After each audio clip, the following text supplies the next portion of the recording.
Salve, salve rapaziada! Aqui é o professor Anderson do canal do YouTube 6 Seguidores. Se você está gostando, curte, compartilhe e ativa as notificações, fofão. Você vai ficar cada dia mais bem informado e você vai ter muito mais cultura para quem gosta de história e para os meus estudantes do primeiro ano do ensino médio. Vamos falar agora sobre reforma religiosa. Por que é importante falarmos sobre reforma religiosa? Muito importante porque temos um ator muito importante na Idade Média, que é o clero. E clero, para quem não sabe, é igual à igreja. E a igreja que dominava os destinos da Europa Ocidental era a Igreja Católica. Conforme eu falei no vídeo sobre humanismo e renascimento, as ideias do homem da Idade Média já estavam mudando. Você já estava com um pensamento um pouco mais racional, um pouco mais humanista. Não necessariamente uma negação da religião. Simplesmente você estava tendo uma mudança de mentalidade desse homem da Idade Média que passou a ser um pouco mais racional, pensar os fenômenos e os problemas de forma mais objetiva. Basicamente vivíamos uma época em que o monarca ele tinha que fazer com que o seu poder ele permanecesse mais forte até do que o próprio clero. E o clero de alguma forma ele passou a ser questionado. Entendam que o clero ele tinha muitos problemas. A Igreja Católica naquela época tinha muitos problemas.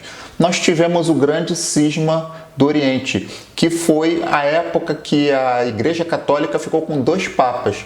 Teve uma discussão, um debate acirrado entre 2 linhas de pensamento nas ordens religiosas da igreja e ela chegou a ter 2 papas durante aproximadamente 30, 40 anos. E depois de um tempo eles se reunificaram. Então você via que mesmo dentro da própria igreja você já tinha discussões e desentendimentos acerca dos caminhos da fé. A igreja passou a ser questionada principalmente pelo fato dela ser uma igreja rica, dela ter um bom patrimônio. Boa parte das terras e da riqueza da Europa ainda estava nas mãos da igreja, enquanto boa parte dos seus fiéis viviam na miséria.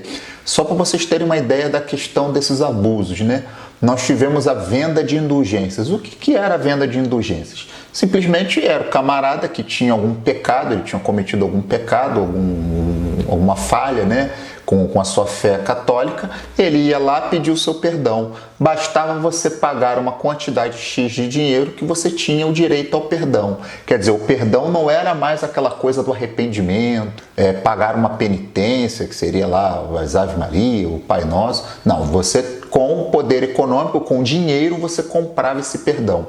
A vida também do alto clero da Igreja Católica, dos bispos, a Igreja Católica, vivia num luxo e numa ostentação que era incompatível com a pobreza. Só para vocês terem uma ideia, muitas vezes eram feitas vendas de relíquias, muitas vezes sem a autorização da Santa Sé, que seria a autoridade principal do Papa. E com isso, muitos líderes religiosos acabaram enriquecendo. Aí a perguntinha que eu vou fazer para o pessoal do primeiro ano: quem foi Erasmo de Roterdã? E resuma um pouco as ideias dele, para a gente poder dar seguimento à matéria. E falando um pouquinho também, uma das coisas que era muito contestada pelo pessoal da Igreja Católica era a questão da usura, o empréstimo a juros e mesmo o lucro burguês. Observem que era muito mais cômodo para a burguesia que estava começando a ganhar poder, começando a ganhar influência dentro da Europa Ocidental, que você tivesse uma doutrina religiosa que estivesse alinhada com os seus pensamentos. E olha que interessante, quando você começa a falar de Martinho Lutero, vamos botar a fotinho dele aí, o Martinho Lutero ele começa a contestar vários dogmas e vários caminhos que a igreja seguia. Na verdade, logo depois nós temos o João Calvino, que também tinha ideias bem semelhantes. Eles entendiam que a fé do cristão ela era basicamente nas boas ações desse cristão.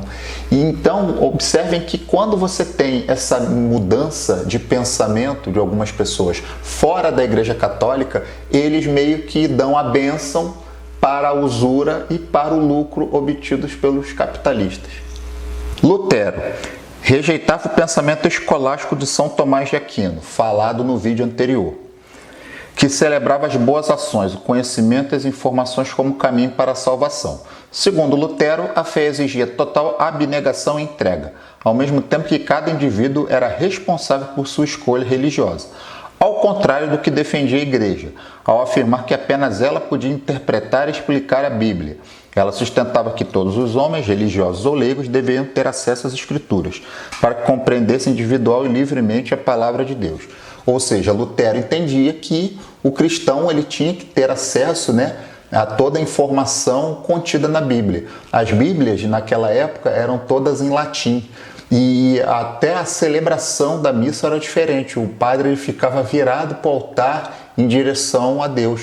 E muitas vezes aquele cristão chegava lá, muitas vezes até não entendia a celebração, que muitas vezes era feita em latim.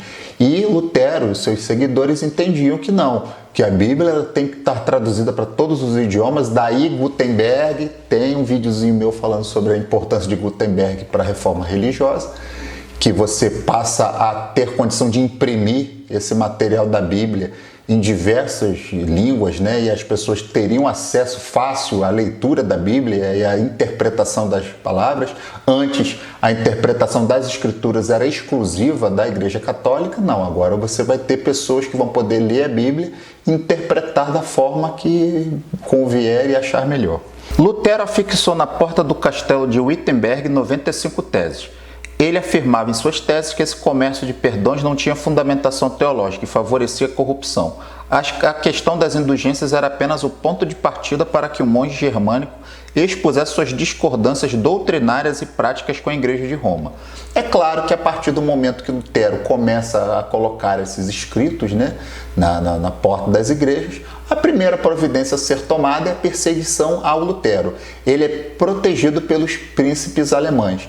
Entendam bem, essas teses de Lutero, elas iam contra os dogmas da igreja e ele passa a ser um inimigo da igreja. E esses príncipes, que apoiavam, que eram burgueses, que estavam, de alguma forma alinhados, com uma nova forma de pensar, protegeram ele. E temos aí também o francês João Calvino. Ele defendia a absoluta soberania de Deus e a completa submissão dos homens a ele. À semelhança do que Lutero havia afirmado, Calvino também acreditava que a virtude, as boas ações, o arrependimento e as penitências não facilitavam o ingresso no reino do céu. Era a escolha divina que permitia a alguns o acesso ao paraíso. Para Calvino, a igreja dividia-se em dois segmentos. De um lado, a igreja invisível, que reunia aqueles que estavam predestinados à salvação. De outro, a igreja visível, que incluía todos os que aguardavam a morte para conhecer seu destino maravilhoso ou terrível. Nenhuma pessoa sabia previamente o que Deus havia determinado para o seu destino. Por isso era necessário atuar na igreja visível, sem saber se pertencia à igreja invisível. A igreja calvinista impunha disciplina e conduta social rigorosas em público e na intimidade. As atitudes individuais revelavam o esforço de combater o mal dentro e fora de si e de agir conforme as convicções religiosas. O sucesso nas atividades profissionais demonstrava, assim, a competente e cuidadosa observação da vontade divina. Segundo essa lógica, certas práticas condenadas pelos católicos, com a obtenção de lucro e a cobrança de juros, deveriam ser permitidas e respeitadas. A própria riqueza individual, também rejeitada no catolicismo, assumia conotação sinal de graça divina. A doutrina calvinista facilitava e justificava a atuação de comerciantes em banqueiros. Em virtude disso, alguns pensadores afirmam que o calvinismo oferecia a ética religiosa adequada para o desenvolvimento do capitalismo. O que tem que ficar bem claro para todo mundo é que você tem boa parte dos católicos insatisfeitos com os destinos da igreja. No entanto, a reforma ela acaba favorecendo o crescimento do capitalismo. Você justifica os juros, justifica a acumulação, o lucro, e boa parte deles vão se tornar protestantes. Por que alguns falam em reforma protestante? Essas pessoas eram católicas e estavam protestando contra os caminhos da igreja. E agora, a segunda perguntinha que eu faço para os meus amiguinhos do primeiro ano. No ano de 2020, com o pensamento na reforma protestante lá na Europa Ocidental, na Idade Média, para agora, ano de 2020, me cite 3 igrejas protestantes da atualidade. Valeu, minha gente? Então, um abraço a todos aí, bons estudos, e eu tenho certeza que vai dar tudo certo. Um abraço.